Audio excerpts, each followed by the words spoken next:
Welcome back everyone to the channel. Today I'm helping clean up a bit of a clutter situation for someone who's got a very limited budget. Sorting through and keeping valuables here is a huge priority for the client, so we'll see how much we'll be able to get through. The thing with these projects is, you gotta work efficiently, you gotta work fast, but you also gotta be very careful for sharps that could be leaking around anywhere. It's not a very good time to get poked by a needle. So starting off today, we rolled in with the gang and immediately got the cobwebs out from these doorways. We literally only have like 4 hours or so we can spend on this project, and only 2 people can really fit in the main room here. So we'll have to prioritize which tasks get done. Working slowly with our hands, using brooms to get as much as we can. Making good progress. So while the crew keeps chugging through that room, I'm going to get some disinfection done around the kitchen area. Rat contamination like feces and urine can get in your food, and that can get you pretty ill. So I thought it would be a good area to prioritize. Now, unfortunately, since one of the housemates is in the hospital right now, there's a handful of items that they won't be able to go through. But what makes the situation kind of tricky is that the hospital mentioned that they should not go home due to the risk of infection from all the contamination, as well as all the tripping hazards that could make their recovery stall. And yeah, there's just a couple of bugs here and there. Nothing too bad though. And e-waste is a whole different battle in itself.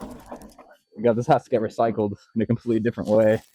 So e-waste obviously includes things like TVs, satellites, radios. Got another one right back in there. So we're loading this thing up. But e-waste, for some reason, you can't just like dump in the regular trash. It has to get like recycled in a recycling plant, usually at the dump site, but you have to like separate it out prior. But at this point, what I got to get focused on, while the guys are doing the bedroom over there with the needles and sharps, I'm gonna go into the kitchen and try to get that disinfected as much as we can. This type of project is we're only able to really work as time allows. They have a very limited budget. We want to be able to do as much as we can for them as possible. Watch your head, guys.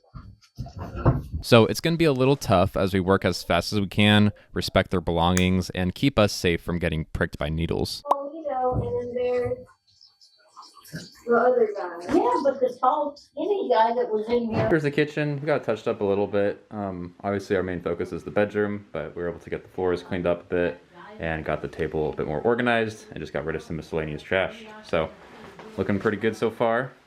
Let's see what that bedroom is.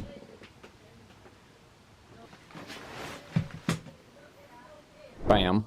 In just a matter of 4 hours, we're able to get this entire flooring mostly cleared. There is a lot of rat damage, as you can see. I'm going to zoom in here so you can see that. But if you look here, this is where the rats were getting in and out of, making nests. But yeah, so this is where we're at. Still got a good amount of work left to do. At the end of the day, as you can see, it goes all the way through into the back. A lot more stuff than we initially anticipated with this project. Able to help out the Meals on Wheels company and help their senior citizens get some living control. We still have all this to go through over the next bit when she gets back from the hospital. Thanks guys for watching, and I'll see you guys in the next one.